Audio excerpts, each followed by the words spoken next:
জামাত নিষিদ্ধ করার প্রক্রিয়া হইতেছে যে কোনো সময় জামাতের রাজনীতি নিষিদ্ধ, কারণ তারা স্বাধীনতা বিরোধী, তারা দেশের উন্নয়নকে ধ্বংস করতে চায়, দেশের উন্নয়নকে বাধাগ্রস্ত করতে চায়। তারা আমাদের মাননীয় প্রধানমন্ত্রী সফল রাষ্ট্র শেখ হাসিনাকে হত্যা করতে চায়। তারা আমাদের মানিকগঞ্জেও তারা বিভিন্ন জায়গায় নাশকতা করার জন্য, নৈরাজ্য করার জন্য, জানমালের ক্ষতি করার জন্য, সরকারি স্থাপনায় ধ্বংস করার জন্য তারা পায়তারা করছে। বিভিন্ন জ্বর হয়েছে, এই ইনফরমেশনটা আমরা পাই। আমরা যুবলীগ বিভিন্ন জায়গায় আমাদের নেতাকর্মীদেরকে সক্রিয় করার জন্য আমরা একটু ঘোরান দিচ্ছি। বেউথা আমাদের একটা আঞ্চলিক অফিস আছে, সেখানে আমাদের আওয়ামী লীগ যুবলীগের নেতৃবৃন্দ তাদের সাথে কথা বলছি।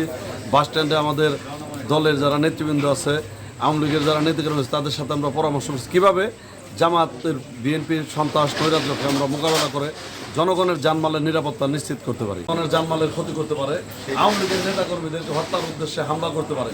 বিভিন্ন জায়গায় ওরা আওয়ামী লীগের নেতাকর্মীর উপরে হামলা করতে আসছে, হত্যা।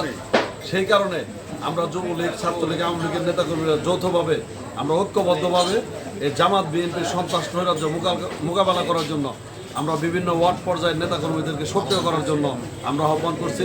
এবং আগামীকাল আমাদের কেন্দ্রীয় কর্মসূচির অংশ হিসাবে আওয়ামী লীগের উদ্যোগে এই বিগত কয়েকদিনের সহিংসতায় নিহতদের স্মরণে শোক র্যালি হবে, সেখানেও আমরা আগামীকাল থাকবো। জেলা যুবলীগ আমরা অংশগ্রহণ করবো আওয়ামী লীগের সাথে।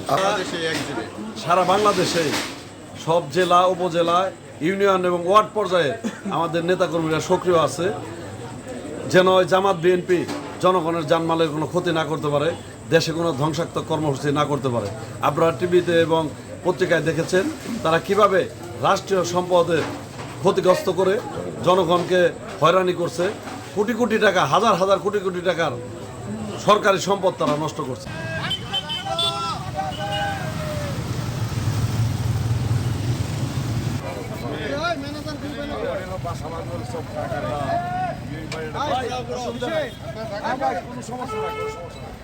তোমাকে করলে গিয়ে আমরা শান্তির স্বার্থে চলা